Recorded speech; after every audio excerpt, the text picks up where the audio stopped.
গাজীপুর দৈনিক প্রতিদিনের হাকসের staff reporter সাংবাদিক আসাদুজ্জামান তুহিনুরে প্রকাশ্য কুবাইরা হত্যা ও বাংলাদেশের আলো পত্রিকার গাজীপুর জেলা প্রতিনিধি আনোয়ার হোসেনের হত্যার উদ্দেশ্যে পুলিশের সামনে ফাঁসত দিয়ে থেতলি দ্বীপের প্রতিবাদ ও সন্ত্রাসী হলের বিচার নিশ্চিত গ্রহণ সহ সাংবাদিক হলের পেশাগত দায়িত্ব পালনে রাষ্ট্রীয় নিরাপত্তা নিশ্চিত গরিবের দাবিতে চট্টগ্রামের চন্দনে সুদ কর্মরত সাংবাদিক হলের আয়োজনে মানববন্ধন ও প্রতিবাদ সমাবেশ অনুষ্ঠিত হয়ে আগস্ট 9 তারিখ সকালে উপজেলার গাছবাড়িয়া কলেজ গেট চত্বর চট্টগ্রাম কক্সবাজার মহাসড়কের ডাকুদি 3 ঘণ্টা ব্যাপী কর্মসূচি অনুষ্ঠিত হয়।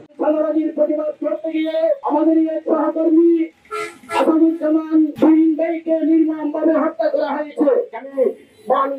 সরকারকে অনুরোধ করবো, আপনি আমাদের এই সাংবাদিককে নিয়ে হত্যার আমলে কিভাবে আমরা সত্য কংগ্রেস পরিষদের থেকে গার্গান দিয়ে কাঠবিড়ালি মারত, এরপর কুকুর মারত, কিন্তু কুকুর নিধনের জন্য নিধন যাতে না হয় সেজন্য আইন হয়েছে, কাঠবিড়ালি যাতে নিধন না হয় আইন হয়েছে।